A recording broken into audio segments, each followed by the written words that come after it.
Hello दोस्तों, welcome to the daily dose box. साथियों नमस्कार, मैं हूं आपका साथी राहुल चौधरी। स्वागत है आप सभी का आपके अपने YouTube channel daily dose box में। दोस्तों आज मैं बात करता हूं एक बहुत अच्छे मुद्दे की जो इस समय काफ़ी ज़्यादा संवेदनशील है और उससे संबंधित जो विद्यार्थी हैं, जो अभ्यर्थी हैं, बहुत ज़्यादा परेशान हैं।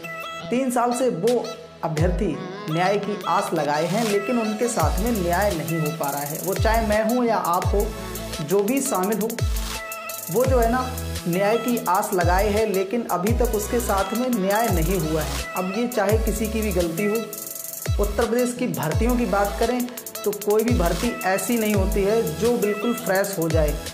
उसमें कुछ ना कुछ अड़चन ज़रूर आती है और विद्यार्थियों को पढ़ाई के साथ साथ कोर्ट की तैयारी, धरने की तैयारी, ये तैयारी, वो तैयारी, हर तैयारी करनी पड़ती है। ऐसा नहीं है कि भर्ती सीधा सीधा हुई, परीक्षा हो गई, रिज़ल्ट आ गया और नियुक्ति हो गई। दोस्तों परीक्षा होने के बाद रिज़ल्ट आता है और रिज़ल्ट के बाद एक और स्टेप होता है कोर्ट जाने का। और रिज़ल्ट कैसे आता है? वो धरने के माध्यम से आता है। कोर्ट के बाद जो डिसीजन आता है वो भी शायद धरने के बाद ही वो डिसीजन सुनाया जाता है। 3-3 महीने तक डिसीजन पेंडिंग रहता है। लेकिन ये सिर्फ हम लोगों का ही पेंडिंग रहता है।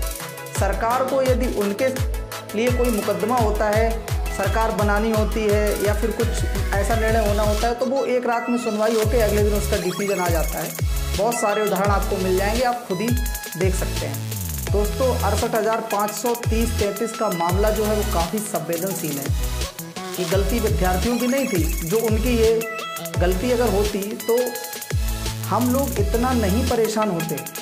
दोस्तों विद्यार्थियों की बिल्कुल भी गलती नहीं। आप लोगों को बिल्कुल भी परेशान नहीं होना है। सरकार को, आयोग को ये सोचना चाहिए कोई भी चीज़ डिसाइड करने से पहले कब क्या करना है। केंद्रीय भर्ती अगर कोई होती है तो उसमें तो ऐसा कोई गड़बड़ नहीं होता।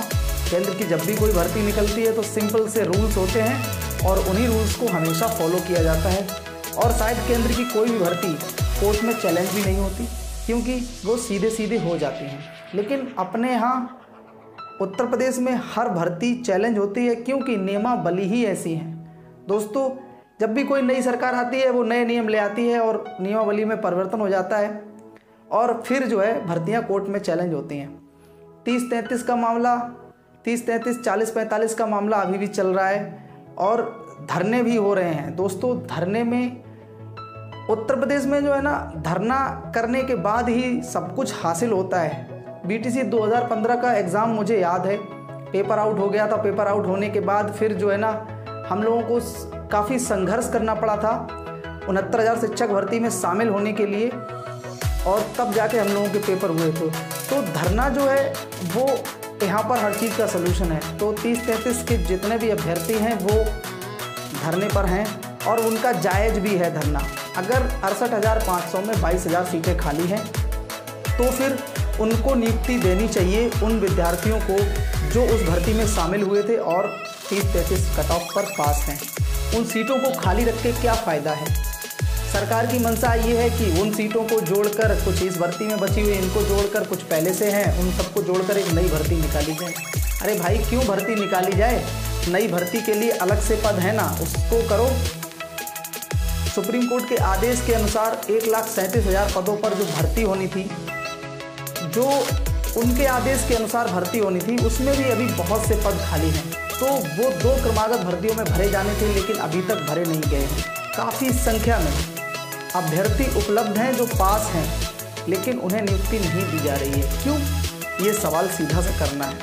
दोस्तों धरने में ज़्यादा से ज़्यादा लोग शामिल होइए। आपका संख्या बल ही आपको मजबूत बनाएगा। आप जितनी ज़्यादा से ज़्यादा संख्या में उपस्थित रहेंगे धरने में, धरना उतना ही मजबूत होगा और आयोग को या सरकार को निर्णय लेना पड़ेगा इस बाबत। इस विषय पर निर्णय लेने के लिए सोचना पड़ेगा उनको बाध्य होना पड़ेगा। लेकिन आपने सुना होगा कि जब संख्या नहीं होती तो उसको दबा भी दिया जाता है, लेकिन ऐसा नहीं है। आप लोग अपनी संख्या बढ़ाइए, ज़्यादा से ज़्यादा धरने में शामिल होइए।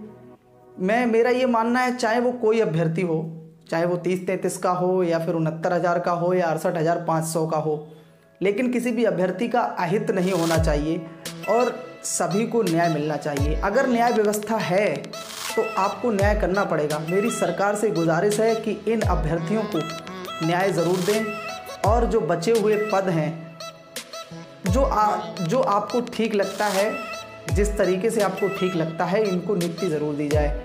और इनकी मांग जो है 30-33 की, वो आपके ही द्वारा घोषित की गई मांग है। ऐसा नहीं है कि इन लोगों ने कहीं अलग से एक नया प्रोपेगेंडा बना लिया है। पहले आपने ही घोषित किया उसको और अब आप ही नहीं उसे मान रहे हो, तो आपको ये चीज़ें सुननी पड़ेंगी। सरकार से गुजारिश है, माननीय मुख्यमंत्री जी से गुजारिश है मेरी कि इस मामले पर संज्ञान ज़रूर लिया जाए और अभ्यर्थियों का ध्यान रखा जाए।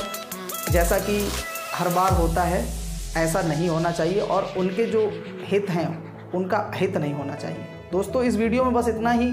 आपके लिए एक आवाज़ उठाई है तो मेरा भी थोड़ा सा साथ दीजिए, चैनल को सब्सक्राइब कर लीजिए और बेल आइकन प्रेस कर लीजिए ताकि आगे भी आपके लिए ऐसे वीडियो लाता रहूँ। मिलूंगा अगले वीडियो में किसी नई जानकारी के साथ। तब तक के लिए अपना ख्याल रखिए।